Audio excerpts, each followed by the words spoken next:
Welcome back to my 2019 Tesla Model 3 and the racing that I'm doing this year at various organizations around the country. So previously you've seen several videos about Optima's search for the ultimate street car.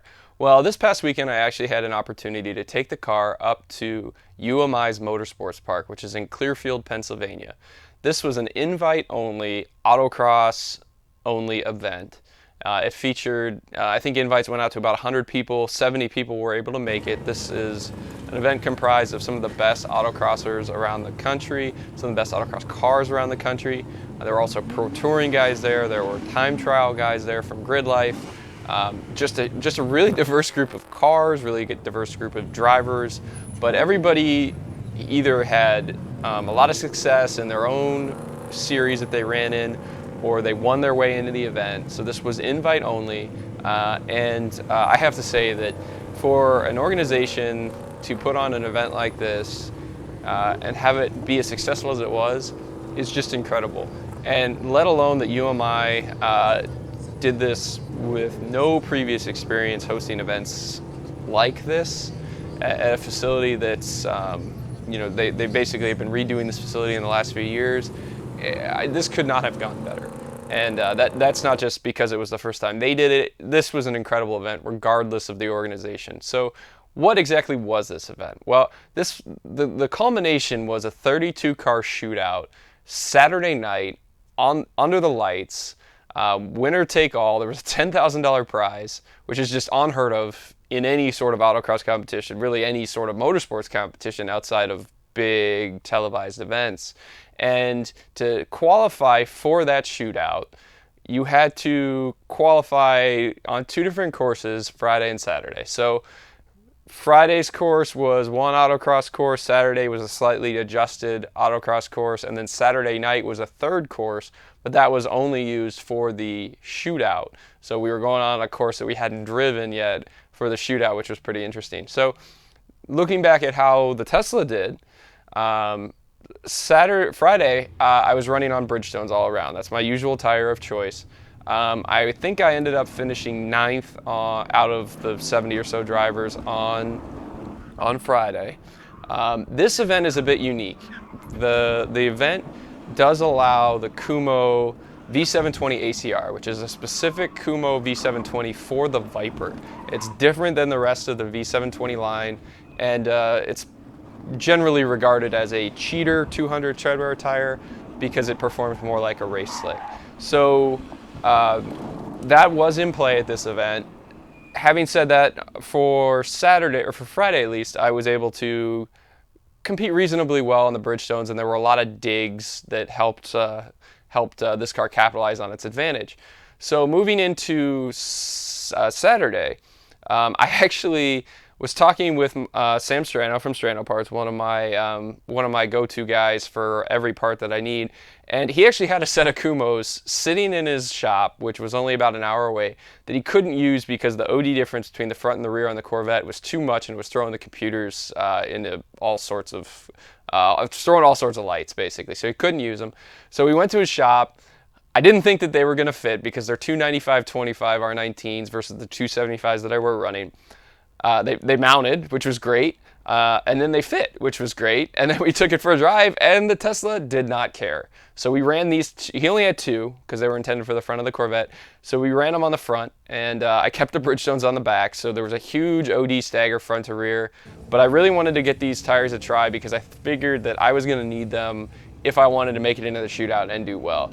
So fast forwarding to Saturday now, I'm running on the Kumho. Sam actually took the Bridgestones off my car and was running them on the front of his Corvette because he didn't have any good tires on the front. He was running Michelins, and he thought the Bridgestones would be a little bit of an advantage compared to the Michelin PS4S. So we were both running a mixed setup.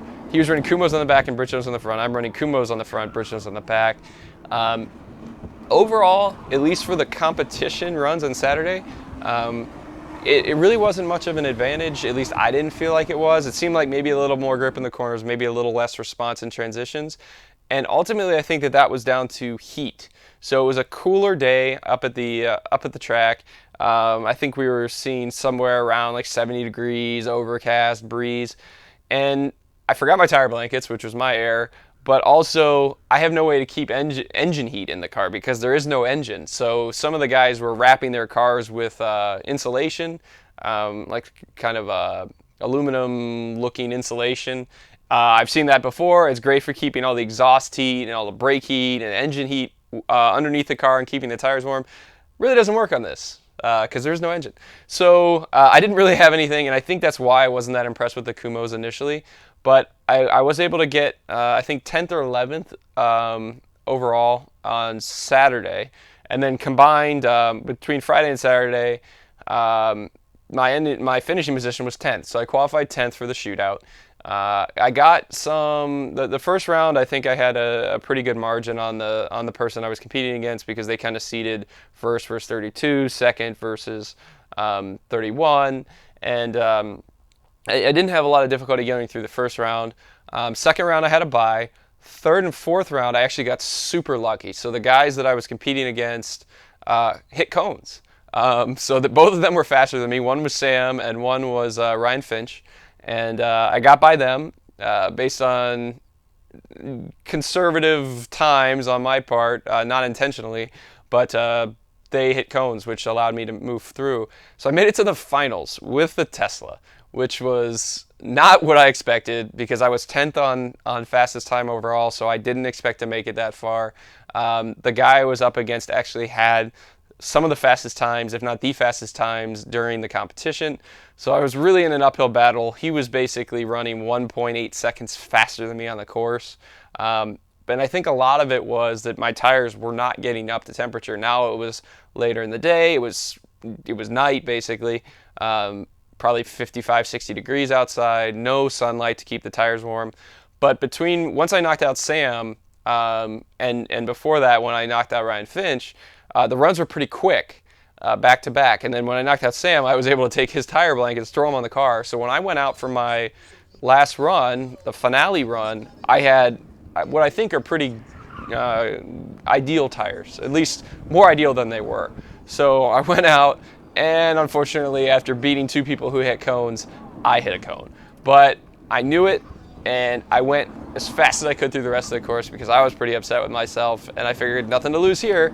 Well, it turned out through kind of an unusual situation, the driver behind me, who was waiting at the line, who I was up against, found out that I hit a cone. So he decided, well, I'm going to go pretty conservative here because I know that I have this basically in the bag.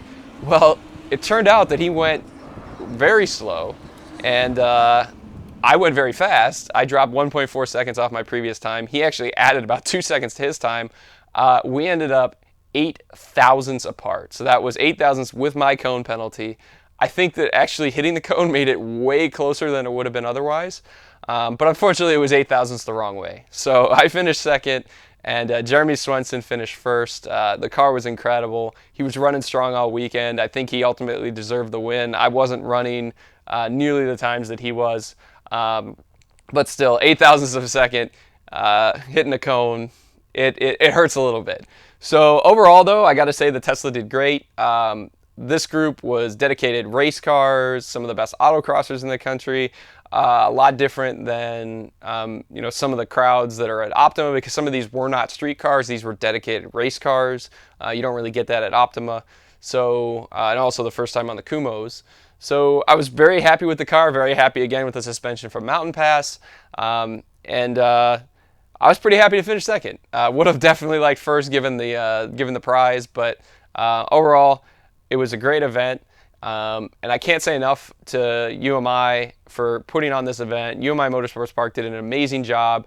So many staff. They had announcing. They had a live feed for Facebook for the shootout. They did graphics with the driver's car and some stats about them. Again, I couldn't imagine a more well-run event from any organization, especially one that hadn't done this before. So that was my weekend for the Tesla. Again, overall pretty happy with it. Would have liked to go 9 thousandths faster in the final round and secure first position and $10,000, but wasn't in the cards, unfortunately. And Jeremy Swenson, congrats to him. So the Tesla's actually going to sit idle for a while. The next event for the Tesla is Optima at NOLA, New Orleans Motorsports Park. That's in early October. The next event's actually going to be with this guy up here, the turbo 4-cylinder Camaro.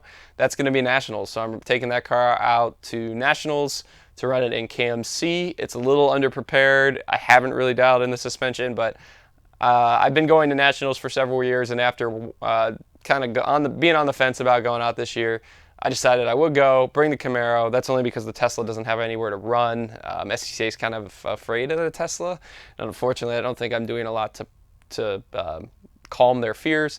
So it's going to be an event with the Camaro, and hopefully it does well, and I'll be sure to post an update. But for now, stay tuned, check out the channel. I'll be sure to post some videos from Nationals, which is for KMC's running Tuesday, Wednesday next week.